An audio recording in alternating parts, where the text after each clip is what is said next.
Terima kasih pemirsa Setia Smart TV masih bersama kami di Bincang hari ini. Tentunya masih bersama Ibu Novia, masih bahas tentang obesitas juga. Tadi kita bahas tentang pola asuh ibu di rumah terhadap anak-anak yang mungkin masih termakan stigma kalau anak-anak nggak gemuk tuh nggak sehat. Benar-benar. Kalau kita berbicara obesitas itu kan sebetulnya sudah sebuah penyakit ya Bu. Seberapa bahaya sih Bu obesitas tuh mungkin dari takaran anak-anak sampai dewasa? Ya pastinya sih kita bisa melihatnya itu pastinya dari komplikasi penyakit yang akan diderita ya. Mungkin kalau obesitasnya sendiri tidak langsung berdampak gitu. Anak obesitas tuh masih terlihat sehat memang gitu, masih aktif gitu ya. Nggak apa-apa dia gemuk, yang penting masih aktif lah, sehat gitu. Jadi ibunya suka denial akhirnya gitu ya. Mending gemuk lah daripada susah makan, kurang makan gitu ya. Nah tapi harus ditelusuri juga tuh gemuknya karena apa gitu ya.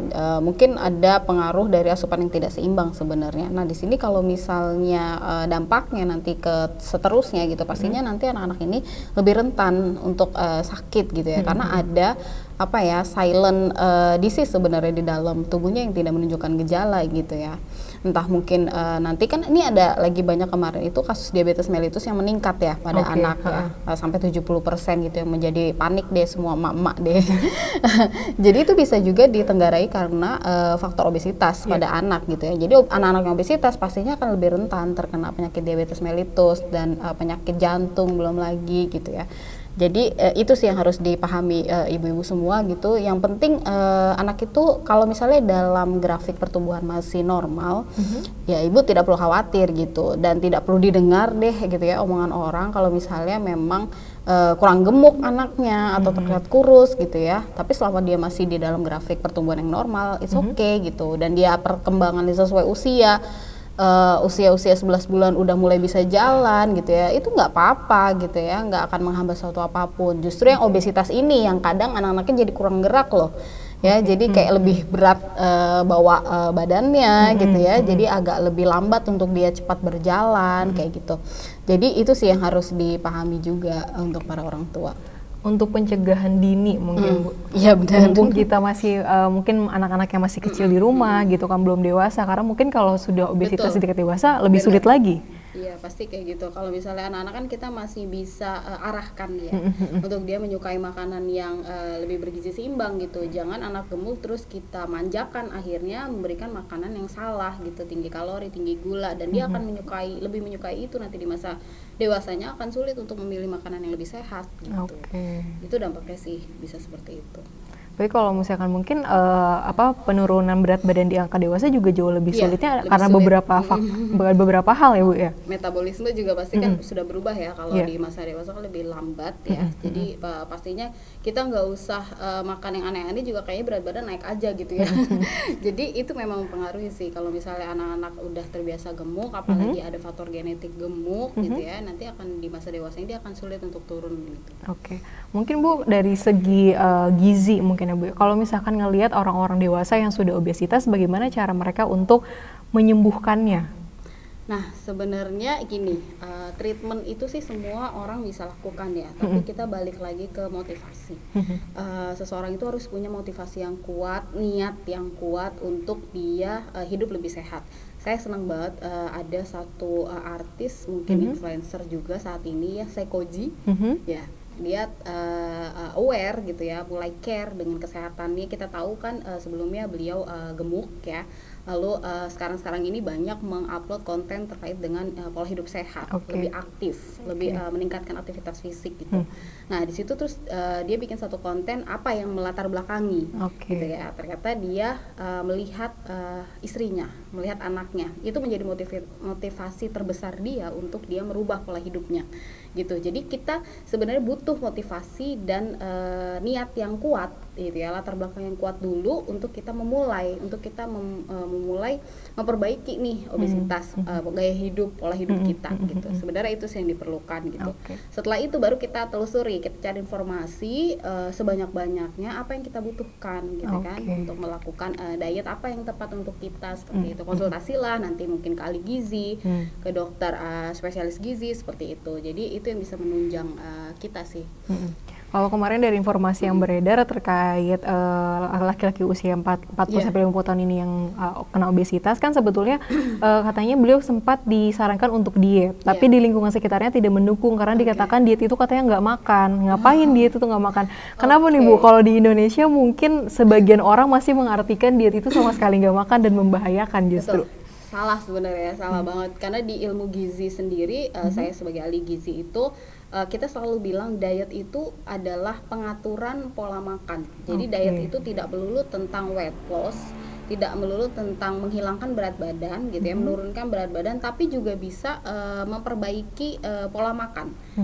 Jadi ada diet untuk penyakit tertentu, terspesifik, diet jantung, diet hati, diet penyakit hati gitu, diet lambung gitu ya. Itu ada terspesifik penyakitnya gitu. Kalau di gizi itu seperti itu. Dan diet juga ada untuk menurunkan berat badan, menaikkan berat badan, untuk yang kekurangan berat badan, untuk mau menaikkan berat badan, membentuk massa otot, itu juga disebut diet gitu. Jadi diet itu jangan salah kaprah, bukan berarti kita tidak makan, tapi kita memilih jenis makanan yang tepat, menentukan porsi yang tepat gitu sesuai dengan kebutuhan kita. Sebenarnya itu yang disebut dengan diet gitu. Jadi kita mengatur sesuai dengan kebutuhan dan apa yang kita harapkan, tujuannya apa, goalsnya gitu. Karena kemarin kan beredarnya seperti itu dan mungkin kita juga masih sering menemui masih sering menemui orang-orang yang menganggap bahwa diet itu menyiksa. Sebetulnya kan banyak sekali sekarang ini jenis-jenis diet yang sebetulnya bisa menentukan kita tuh seperti apa ya Bu ya, polanya seperti apa yang kita bisa nyaman untuk melakukan dietnya itu. Oke Bu, kalau misalkan dilihat dari kalau di diet itu kan ada yang namanya mengurangi asupan gula. Berapa banyak sih asupan gula yang harus kita kurangi ketika kita sudah masuk obesitas? Oke, sebenarnya penting di sini untuk teman-teman yang sudah mungkin merasa overweight, sudah mengukur indeks massa tubuhnya, oh saya masuk obesitas gitu ya. Ini berkonsultasi terlebih dahulu. Jadi diet yang benar adalah diet yang disesuaikan dengan diri masing-masing teman-teman gitu. Jadi personalized sifatnya. Jadi individual sekali diet itu, tidak bisa kita samaratakan. Diet A itu cocok untuk semua orang, diet B cocok untuk kita gitu, nggak bisa. Dan ini kan biasa kita terjebak dengan testimoni, berhasil nih diet ini turun sekian kilo dalam berapa minggu gitu ya, tergiur dengan testimoni, akhirnya terjerumus ke diet yang salah. Nanti mungkin kena penyakit GERD atau misalnya emah kronis seperti itu yang kita tidak harapkan sebenarnya gitu ya. Jadi udah banyak banget peristiwa kejadian yang dia salah metode diet gitu ya, karena ikut-ikutan, karena melihat influencer A, artis B gitu ya, akhirnya nggak sesuai sama tubuhnya gitu. Karena diet itu sifatnya adalah personalized. Kalau di ilmu gizi kita memang menanganinya per masing-masing orang, karena nggak semua sama gitu ya. Metabolisme kita berbeda loh setiap orang gitu ya. Walaupun berat badannya sama, umurnya sama gitu ya, tapi kan kita harus melihat secara keseluruhan, ada nggak penyakit penyerta gitu ya, ada nggak latar belakangnya apa, faktor genetiknya segala macam, ada penyakit-penyakit yang lain yang diderita, terus faktor usia, terus riwayat makannya seperti apa, kan setiap orang pasti berbeda gitu ya.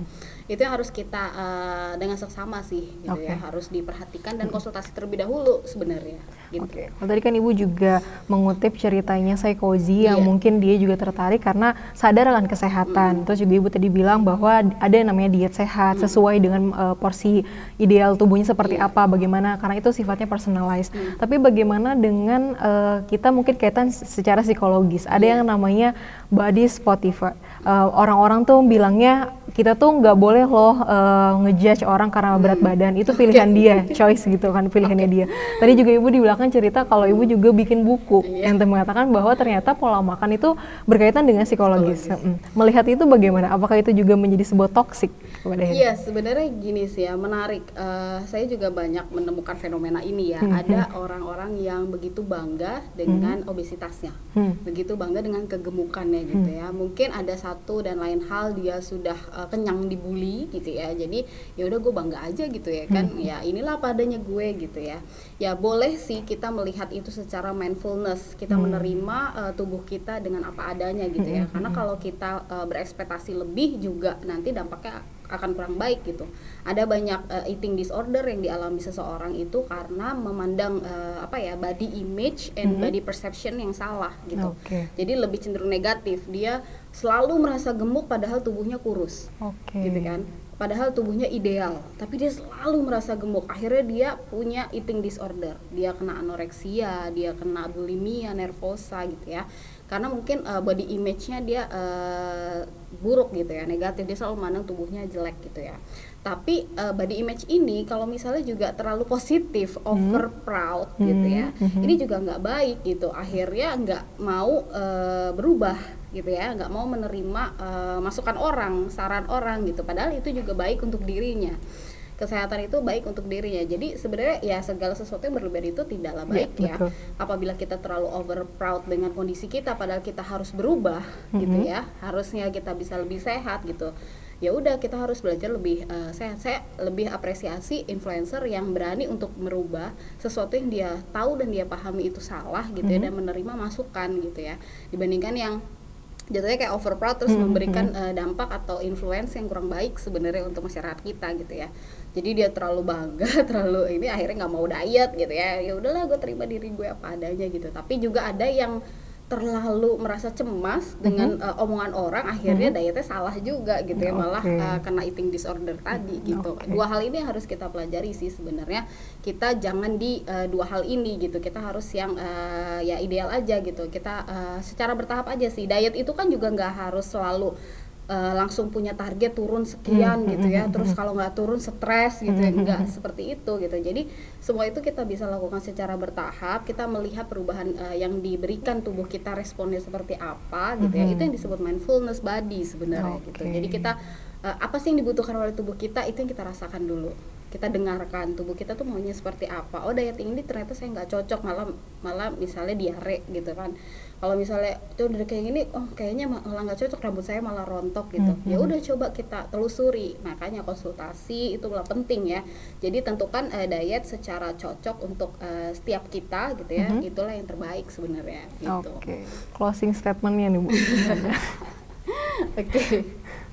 Sebenarnya kalau untuk obesitas sendiri, ibu-ibu semua, teman-teman Sultan TV mungkin yang menonton, adalah sesuatu yang memang harus kita waspadai ya, karena angkanya itu semakin naik. Untuk kita dan keluarga kita, pastikan kita melakukan pola hidup yang jauh lebih sehat, perbanyak aktivitas fisik gitu ya, sesuai dengan gizi seimbang aja. Jadi porsinya gizi seimbang, lengkap karbohidrat, protein, sayur, buah gitu ya. Kalau misalnya sekarang makannya hanya cuman nasi dan protein aja gitu ya, mungkin bisa kita evaluasi selanjutnya, kita harus tambah nih sayur dan buahnya gitu. Jadi lebih seimbang gitu ya, kita perbaiki pola makannya.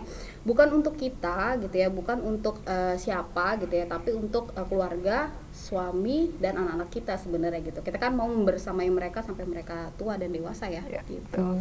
Sebenarnya seperti itu sih. Baik, terima kasih Bu. Nggak kerasa nih kita udah 30 menit lebih ngobrol tentang obesitas, dan juga ternyata berkaitan erat sekali dengan stunting. Dua hal ini ternyata berkaitan sekali. Jadi mungkin untuk teman-teman di rumah juga lebih memerhatikan badannya sendiri, lingkungannya juga, supaya kita sama-sama tumbuh menjadi orang yang lebih sehat lagi. Baik pemirsa setia Sultan TV, terima kasih sudah bersama kami di Bincang hari ini. Tentunya nanti kami juga akan kembali lagi di hari Senin sampai hari Jumat. Jangan kemana-mana, tetap di Bincang hari ini. Kami, kru yang bertugas pada hari ini, pamit undur diri. Wassalamualaikum warahmatullahi wabarakatuh.